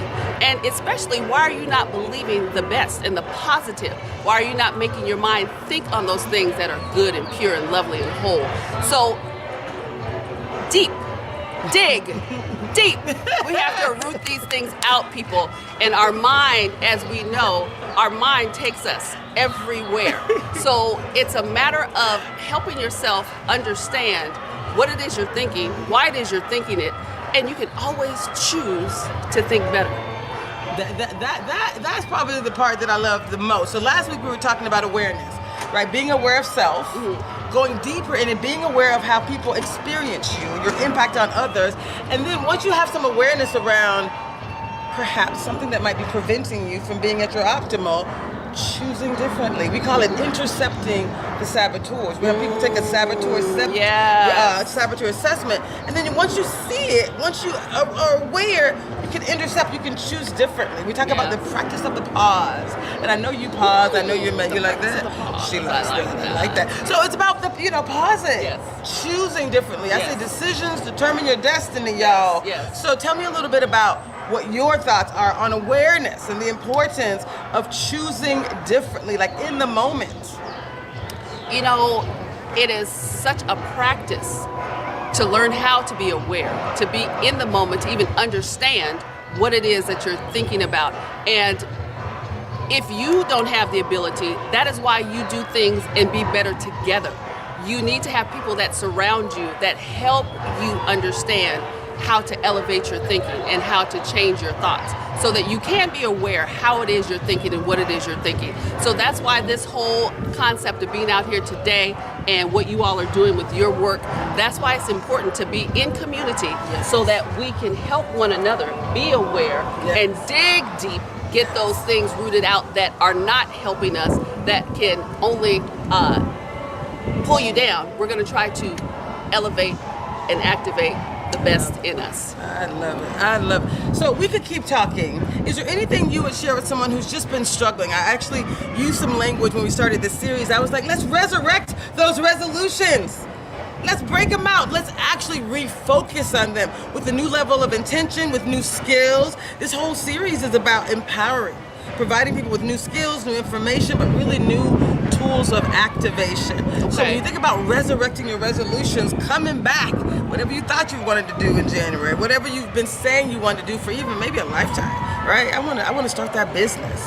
Why not? Why haven't you? What can we do to support you? So talk a little bit about the importance of resurrecting things dreams maybe that we have just abandoned because we haven't been successful, because our saboteurs have won out. We want to talk about how we can intercept those saboteurs and actually achieve those goals. One of the things that I teach and talk about is being in alignment and agreement with your divine assignment. So if you have some things that need resurrecting, just be sure that those are the things that are truly designed and aligned for you to do in this lifetime. Because many times we're looking outward. We're looking at other people and we're looking at their life and what they're doing. I need for you to get those horse blinders on like this, and I need for you to stay in your lane and to focus in on what it is that you are divinely designed and called to do, be, have, and give in this lifetime, so that you're not doing things that you're not supposed to be doing. And when you figure that out, make sure that you celebrate small wins, incremental successes. Do not look at this big, huge picture and get overwhelmed. You take one step at a time, and you celebrate every time you have elevated and gone up a step. Yo, do you see how when there's some truth to how you transform, we're not making this up. She and I didn't plan this. I saw her. When's the last time I saw you, like in person? Oh my gosh. When's the last time we actually spoke? About 2 years, because we were walking with a Girl Trek event. So it's been at least almost a year and a half, 2 years. I can remember that for sure. So someone might think this was a plan. No plan. That I gave you we a script. are out here in community. That I gave you a script. We just happen to know what it actually takes to transform. You talked about one step at a time. One step. You also talked about celebrating each of those successes. It's the neuroscience. Your brain is like, yay! I did one thing. Yay! Doesn't matter. Celebrate. You walked at one point every day for 365 days? Oh no, more than a year. It was almost, I was getting close to 2 years. 597 days straight, 30 minutes every day, rain, snow, sun, whatever. I was out here walking. She posted every day on the Girl Trek app online. And I don't know, I think I came in a year in. I think when I first met you, I was just like, these are my people. That's all Like that was, oh my God, she's showing up for yourself Every with day. consistency. That's how you live out your dreams, guys. It's really not a secret. The Living Powerfully experience is pretty simple. Yeah, there's some depth and there's things you need to do and there's work. But basically, be clear on what you want to achieve. Take one step each day to move toward that goal. Celebrate whatever that success is. Wash, rinse, and repeat. I concur. And as I sign off on my videos, people, life is brief, pursue your purpose, live fully activated, be you. So that's all in a message from me, Sean and Simmons. Thank you, Tracy, for this opportunity. Y'all keep watching because this is about us getting better together. Thank you, ma'am. Yes. You're so wonderful. Good. Love you, friend. Yes.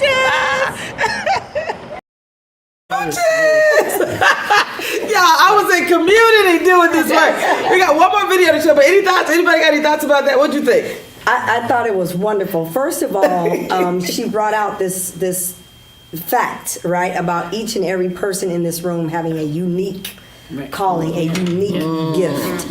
And I think it's so important that we embrace that about ourselves, because when we come to that realization, we become very comfortable at just showing up in a room as who we are. Because we understand there's nobody else in the room that can do what I can do.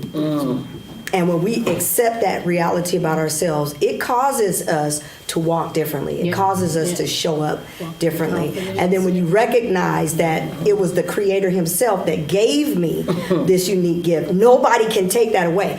No amount of trauma, no amount of poor upbringing, no amount of misalignment or misunderstanding or any of that, right, can change what God has predestined for my life. And so, to me, it removes all need for me to compare myself with anyone else, because I know you can do what I can't do. But if we come together, oh my goodness, guess how many more people we can touch, right? One can chase 1,000, but two can what? Put 10,000 to flight. So it's just understanding the power of community and coming together, working in each individual lane to make this highway of impact.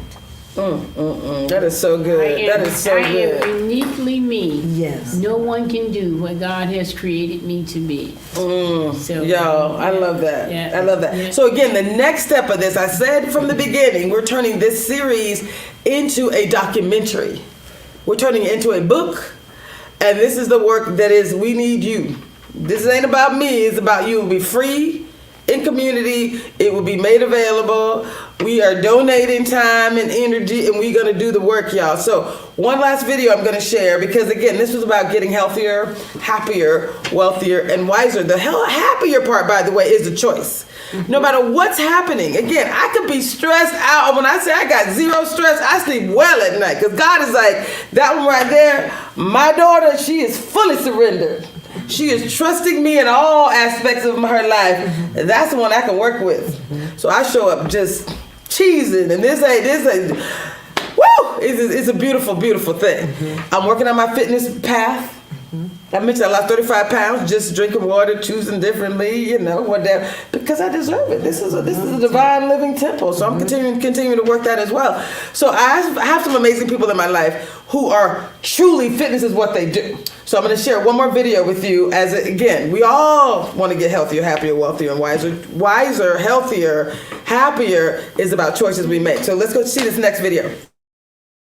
We would love to have Heru talk to you about belief. So you talked about belief. So it's all about Y'all, I am here with one of my favorite people. Yes. Lord, and this is the Holistic Coalition, which by definition you're living out. We're doing a series called Getting Better Together. Right. And you are living out what it means to get better together.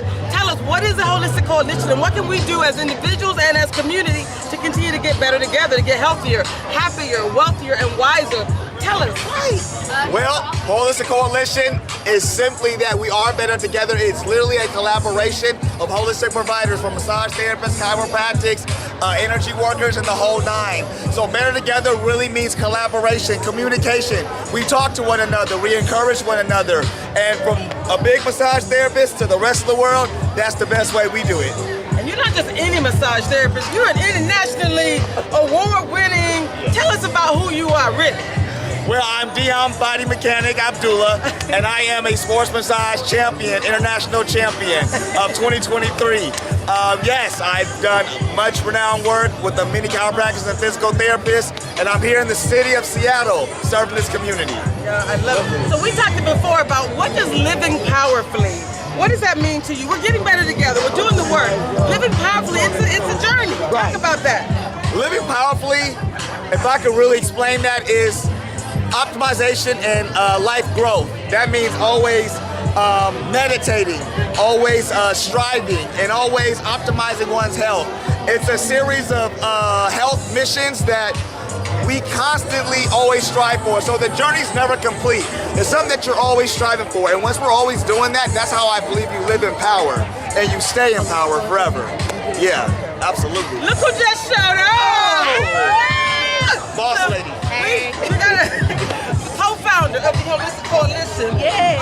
Talk to us real quick. I got my purses back there. Yeah. I love community, but you gotta keep it. I love community has enough. All of my stuff is it. So look who just showed up. Oh my goodness. So thank you so much. Thank you for everything you do. Girl. Thank you for this opportunity. Thank you. So tell us who you are. So this is the Holistic Coalition. We're leading a series called Getting Better Together. This one right here was it was your brainchild in partnership. It was our brainchild in partnership. This is our baby. This is our baby. Holistic Coalition is our baby. It's a conglomerate of therapies, massage therapy being the primary, but recently we brought in, we got Qigong, we have chiropractic, we got meditations going. Today we're doing energy reading. So there's energy along with the manual manipulation for a total body release. So today, that's what we're offering, the AccuGraph with the massage. But there's much more that Holistic Coalition offers. So we've connected with yoga instructors and other massage therapists and other therapies that fall in line with massage, but they're also energy-based. So with lots of release going on. I love it. So real quick, today we're building on this transformational journey, right? This Better Together Empowerment series and a Living Powerfully experience includes transformational coaches. We're talking about awareness, how we got to be aware of ourselves, how we interact with others, the mindset, all the things. And today we're going to be talking deeply about beliefs. Like what you believe about yourself. Like you can say, I want to get better, I want to get healthier, but if you don't believe that you are worthy, that this is for you, that you can, because everyone else that you've seen has not. Talk about how you guys help people to believe differently and how important the beliefs are. Yeah. Come on! We would love to have Heru talk to you about beliefs.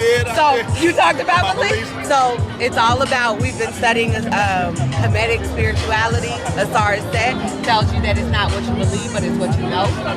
And it's in being divine and knowing that you are divine. And that is not one of the reasons why we came into this with Heru, is because it's all about what you know and thinking and healing a different way. Did you hear that? Yeah. What you know. Not what you believe, but what you know in your soul. Exactly. When you talk about belief, you have to understand that if you say you believe something, you don't know it, right? You're guessing, you're hoping, you're wishing. But when you know it, you can start to really build a foundation that's true. You can't live on a belief, but you can live and thrive on a knowledge, right? We know certain things about us. We know that we're divine. We know that we're healthy. We know that we're home. And so we get there. Right? If I believe it, I might not get there. I might not believe it tomorrow. You know what I'm saying? We know it every day. Knowledge is power. Knowledge is power, y'all. We love him. More to come, y'all. We're bringing these two into the series. There's so much more to come. Yeah. Thank you, sister. Thank you. Y'all, when you're in community, isn't it exciting? How many of y'all are ready to talk about what you're going to do to get better? Are you going to go do the work? Yes. I love it. Everyone's doing the work. You're going to go, again, just to recap, as we do this next level, we already talked about the levels of awareness. Now we're going deep to transform our beliefs. That means take a look. Take a look at your patterns that are happening in your life. What's showing up for you? And then throw the word because at the end. After you list out the things, the area of life that you want to improve, what patterns are showing up for you? and then because. Like, why are they showing up? And then you may need to do why a few times. Or we call it the 5 whys. Feel free to go deep. Well, why is that? Well, I feel different. Why is that? Because someone told me I was different. What's that about? Exactly. What's that about? Well, like you said, you may have to go into your youth, right? Because most of our beliefs were during the time of formation, right? Think about, during your childhood, right? And so that's okay. That means you're doing the work, right? If you're 50-something years old or 30-something years old, your beliefs, most beliefs, unless you just got, did I mention I was actually hit? I'm gonna tell you another. I was hit by a drunk driver. Totaled my car, and my beliefs were like, there's some crazy people out here on the road, apparently. I'm not safe. I literally have PTSD. I've been suffering from PTSD literally for an extended period of time. I found myself driving sometimes, white knuckling it, and I'm pretty dark. So, if I got white knuckles, I'm holding the thing. I'm holding the steering wheel pretty tight. Tears rolling down my eyes. If it's dark and rainy, I was getting my hair done in Linwood about 6-7 months ago, and it was dark, it was raining, same kind of environment when I had this accident 2 years ago. And I found myself Lord, just get me home. I just want to make it home. I had some work, and I'm still doing some work, and I'm feeling 1,000 times better because I believe that God's got me. God got me there too. That was the thing, right? He's got me. And my biggest fear, honestly, growing up, because I grew up pretty poor as well, my biggest fear was being homeless. It's like, I got you, girl. So as I'm walking in a space that is very homeless adjacent, right? You know what he said? I got you. I got you. So beliefs is, again, the sage mentality, which is also scientific. It's also biblical. That's why this is the beauty of combining the science and the biblical, right? The spiritual, right? You don't have to believe in the Bible. You can believe in the science. Your brain says if you believe a thing, it's for your good. It's for your good. You will see the good things. You will be have a creative mindset to create the good things. You will filter out the bad things. And you'll be in a position to, okay, let me get creative. Let me figure this out. I'm quite creative. I'm living in a mansion, y'all. Homeless adjacent, I'm living in a mansion. Just saying. That's some mindset work right there. That's some divine creativity right there. This sister's like, God has got me. This too will work out for my good. Now you got to apply it to everything, right? We kind of pocket it. So when I say I was hit by a drunk driver and I was nervous about in the car and occasionally feeling some kind of way, especially when someone like zooms past you and you're like, that's a drunk driver right there, right? Somebody else zooms past you and you're like, Lord Jesus, help me, right? That's what happened, right? It wasn't like I was just driving crying. I was driving, trucks coming by, people are just, and I'm just like, really? And I'm tired. It's been 6 hours getting my hair done. It's like, Jesus, let me just get home. What got me through it was God's got me. He's got me, right? He's got me. And the scientific side is the likelihood of me getting another accident with a drunk driver is pretty minimal. So God's got me. Whatever happens is for my good. It will all work out for my good. Do you believe that? Yes. Do you believe that whatever happens is working for your good? Do you believe it? There you go. So that's how. That's the how. Just applying it to everything. I even apply it to my weight. So easy now. It's about being in ease and flow, by the way. So I'm going to say one last thing as we close. Do you want to say something? The gentleman on the last video clip, yes, and what he's talked, the idea that he set forth around knowing, right? Belief to the extent that you know. Yes. And I think that's moving differently in the world when you grow your belief and transform it into knowledge. That's the ultimate transformation. That butterfly slide, right? That there's a slide that shows the caterpillar on the limb. There's the transformation, the catalyst, right? That one up top, the last butterfly, he is out of there. He definitely has no memory of the caterpillar. He is out. Right? So yeah, that is when your beliefs. So you have these. Oh, sorry. Let me clarify this other little part to make sure it's clear. Sorry. You're gonna come up with some beliefs if you do this right. If you're willing to really be honest, you can identify some patterns that aren't necessarily aligned with the goals you want. You're going to decide that this is not how I want to show up, right? Similar to those saboteurs, when you see those saboteurs, hey, I see you, but I'm not going there. So you get to choose differently. You get to create new beliefs. This is the good part. This is the juicy part, right? Identifying your limiting beliefs is just step one. Step two is identifying new beliefs. You get to decide the opposite typically. When I was younger, when I would have a bad dream, whatever happened, I would re-dream the ending of that dream. That's the same thing as wherever you are right now, you get to choose a different outcome. Brene Brown says stories that we own, we get to write the ending. And stories that we don't own, they own us. That's Brene Brown. That's like this concept of being courageous. If you own the truth of your story, if you're fully honest, right? If you're like, oh, I guess I did. Somebody did make me feel defective. That was his exact language. He actually made me feel that way when I was little. I did everything I could to fight against that, to be exceptional in every way. So no, that's not true. But I clearly still felt it somewhere on the inside. So next week, the work we're going to do is really that forgiveness work.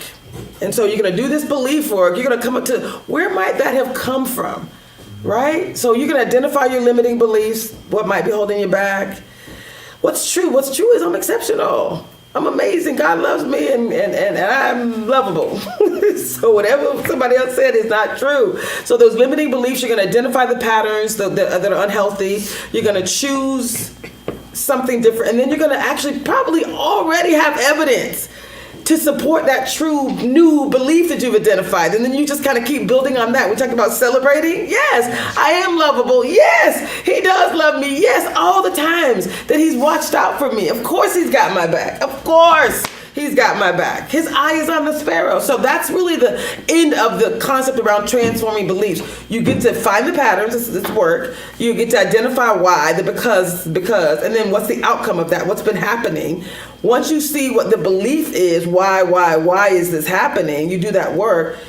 Then you get to choose a new belief, right? You get to rewrite the ending of your story, stories that you own fully.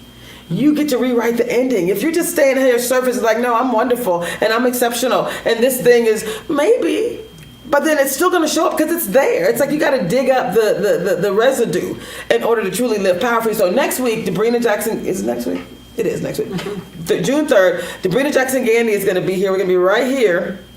And some of the work is going to be videotaped, some of it is not. We're going to talk about the process, but for people that show up, we're going to create a safe space for you to do forgiveness work. And forgiveness is some of those emotions that were installed as a young child, that were installed when you got divorced, that was installed when she cheated on you, that was installed when somebody molested you, that was installed when whatever happened, that was whatever those things are. We have some of those emotions that are still inside of us. And so there is a process for getting it up and out, right? And that's what it means by clearing out the gunk in the junk so that you can truly thrive. That's the excavation of a true belief, right? So that's more transformation. So once you get it out, that means the things that used to trigger you, that saboteur that used to own you, it doesn't even bother you. It doesn't even exist anymore because you have gotten it out. It's when you keep it in. What'd you say before? You said hurt people, right? Traumatized people hurt. We've all been traumatized just living in America, right? But there's work that you can do that individually that allows you to go on a personal journey. So that's what we're going to do next week. It really is about forgiveness. It's about transformation. And so do the work. Hopefully we've made it clear. And again, I'm so excited. And if you would like to be a part of this documentary that we're doing, this Community Voices, email me, Tracy. Can you put in on the thing? Tracy at itsallbiggerthanme.com. It's TRACI at itsallbiggerthanme.com. And I invite you to be a part of this. Do your saboteur assessment. You can email it to me as well. And we will continue to do this work together. Woo! This was a day. Anybody have any thoughts, any closing words? Because I think for this session, I kind of want to end in prayer, if that's going to be okay. But any final words before we do that? My final words is to remember that beliefs forms our values, and our values are who we are. And that's always important. So I love it. Yeah. I love it. I'm going to play one more video. Do you have the one with the lady, with Trey? You got it? So guys, if you remember, this is one last video. It's really super short. You guys remember when we had that conversation about this work? right? We said we're getting better together, getting healthier, happier, wealthier, and wiser. I want to amplify that we were just at a place, Africa Town was doing this whole Black Wall Street.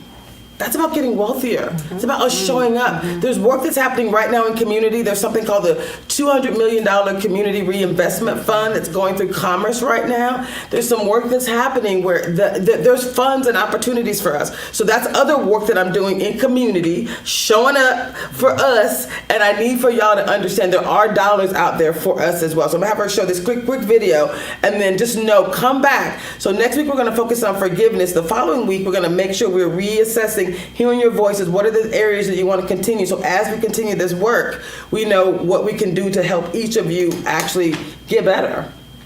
So one last video. Oh my God, we are out here at Black Wall Street. Yeah. Now we heard you talking about what this is and why it's so important. We're leading a series called Getting Better Together. This clearly is how we get better economically, familiar.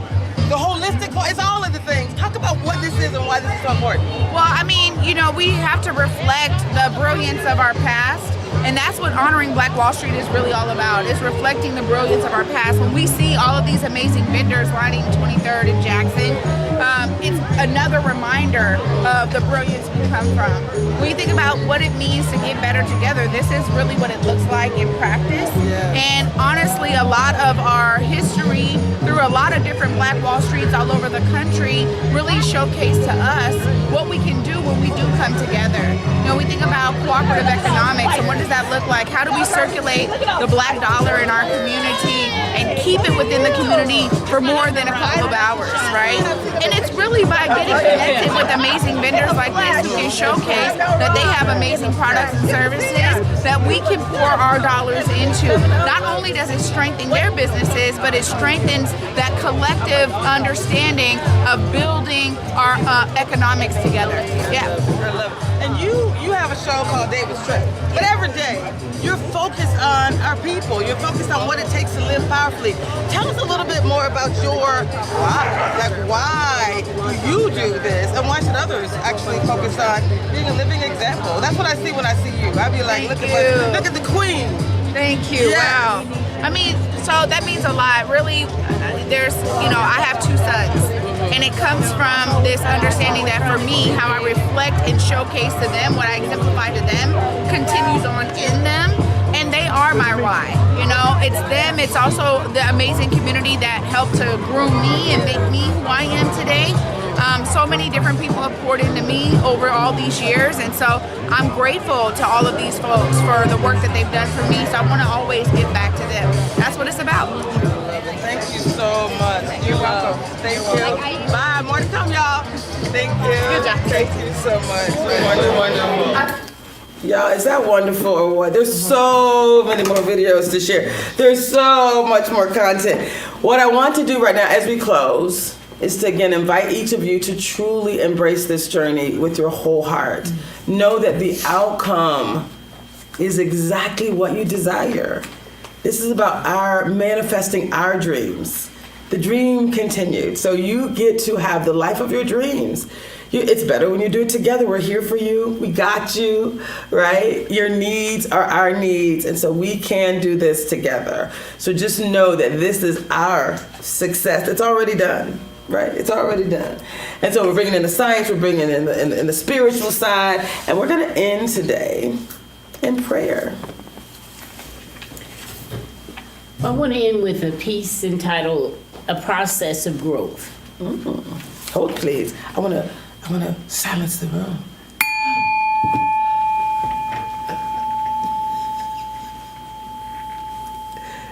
A process of growth. Letting go is part of your transformation process. You will change yourself when you understand that life is made up of many endings and deaths. You will grow when you learn how to navigate those endings and emotional death. You will become kinder when you learn how to turn suffering into hope. You will help others and often put their needs before yours when you understand how great it is to cross a bridge and not to run through a muddy valley. Everything that you do will be proof that you let go of your old self.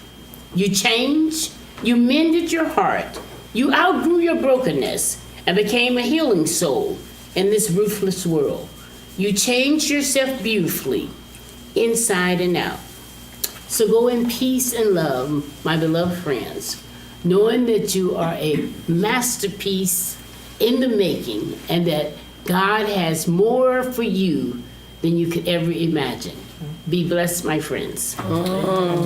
Y'all, real quick, we have so many gifts up here, I couldn't even stop. This one over here was like, I got a scripture. I said, you got a scripture and a song? She said, yeah, let's go. So what you got, sister?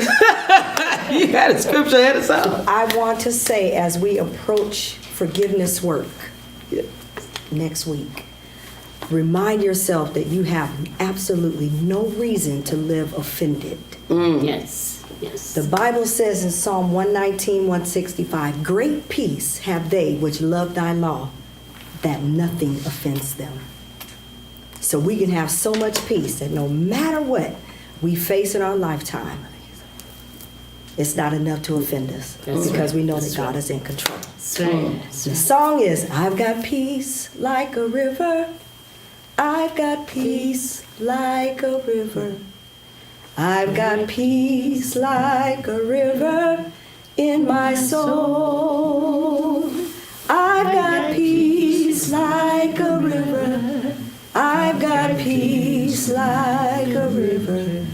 I've got peace like a river in my soul. Wow. Wow. More to come, y'all. It was nice. Wow. All right. Thank you.